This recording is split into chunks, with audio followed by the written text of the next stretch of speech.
Hey everyone, welcome back to Turbo Finance, your ultimate guide to financial success. Today we're diving deep into budgeting methods. Whether you're new to budgeting or have struggled to find the right method in the past, this video is perfect for you. We'll break down 7 of the most popular budgeting methods clearly so you can master your finances. If you're ready to make your money work smarter, keep watching. Budgeting isn't restrictive, it's empowering. It gives you clarity and control over your finances. Budgeting helps you understand exactly where your money goes, avoid unnecessary debt, boost your savings, and achieve your financial goals faster. With a good budgeting method in place, you're not just surviving, you're planning, preparing, and building toward a more secure future. We'll walk through 7 budgeting methods that fit different lifestyles and money habits, from the popular 50-30-20 rule to the more personalized value-based budgeting approach. Whether you're someone who loves spreadsheets or prefers simplicity, there's a strategy here that can work for you. Let's get into it. Method 1, the 50-30-20 rule. This classic method is perfect for beginners. The 50-30-20 rule divides your after-tax income into 3 simple categories: 50% for needs, 30% for wants, and 20% for savings or debt repayment. It's a great starting point because it creates a clear boundary between essential spending and discretionary spending. Say you bring home $4,000 per month. According to this rule, you'd allocate $2,000 for needs like rent, groceries, and transportation, $1,200 for wants like eating out or streaming services, and $800 toward your savings goals or paying off debt. The beauty of the 50-30-20 rule is its simplicity. It removes the complexity of line-by-line budgeting while still promoting healthy financial habits. It works best for people with stable income and moderate expenses.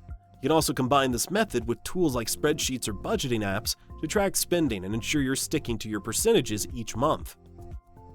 Method 2, zero-based budgeting. Zero-based budgeting is all about giving every dollar a job, and it starts fresh every month. You assign your entire income to various categories, including spending, saving, and investing, until there's nothing left unassigned. If you earn $4,000 a month, you should plan exactly how you'll spend or allocate all $4,000. That could mean $1,200 for rent, $400 for groceries, $300 for utilities, $500 for savings, and so on until you hit zero. This method is great for detail-oriented individuals who want full control over where their money goes. It requires time and discipline, but can dramatically improve spending awareness.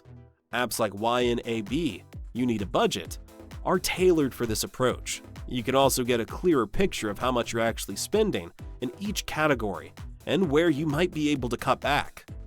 Method 3, the envelope system. This one's a throwback, but still incredibly effective, especially if you're struggling with overspending. The envelope system is a cash-based method where you divide your budget into physical envelopes labeled by category: groceries, entertainment, gas, etc. You withdraw your monthly budget in cash and stuff each envelope with the designated amount. Once an envelope is empty, you're done spending in that category until next month. This method promotes discipline and mindfulness. It's harder to overspend when you see the physical money leaving your hand. Digital versions of this method exist now through apps like Good Budget. It also helps you become more aware of your spending habits. If you find you're always running out of cash in one envelope, that may be a sign it's time to reassess your priorities or adjust your allocation. Method 4, pay yourself first budgeting. With pay yourself first budgeting, savings become your number 1 priority. The moment you receive your paycheck, you immediately set aside a portion for savings, retirement, or investment goals before you do anything else. This method flips the traditional budgeting model. Instead of spending first and saving what's left, you save first and spend the remainder. It ensures you make steady progress towards your long-term financial goals. It's especially effective for people with big dreams, whether it's buying a house, traveling the world, or retiring early. Automating your savings makes this method seamless. Even setting aside just 10% of your income regularly can lead to significant results over time. Be sure to watch our video on 10 simple hacks to save money each month, where we dive even deeper into the subject. Method number 5, reverse budgeting. Reverse budgeting is a simplified cousin of pay yourself first. Rather than micromanaging every spending factor, you define a savings target first, set it aside, and enjoy the freedom to spend the rest however you like. It works well for those who don't enjoy detailed tracking but are serious about saving. For example, you might decide to save 30% of your income every month. You automate that transfer, and then whatever's left is yours to spend guilt-free. This strategy blends discipline with flexibility. If you're earning well and don't have a lot of fixed expenses, reverse budgeting can help you stay consistent without stress.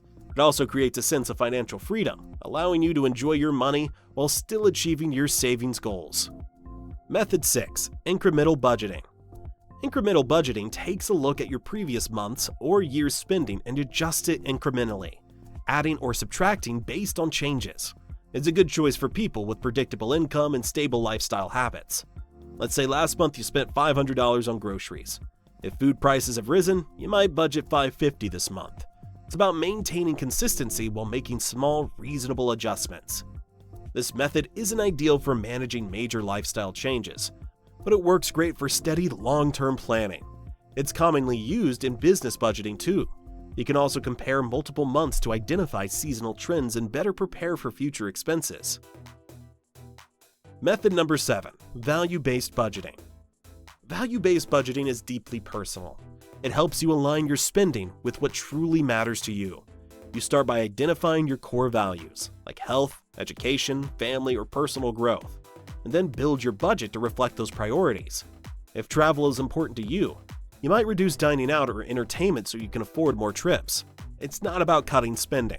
It's about intentional spending that brings joy and meaning. This approach creates a stronger connection between your money and your happiness. It's ideal for those who want to feel good about where every dollar goes. You'll not only become more financially conscious, but also more fulfilled knowing that your money is helping build the life you actually want. So, how do you choose the right method? Think about your personality and goals. Are you detail-oriented? Zero-based might be for you.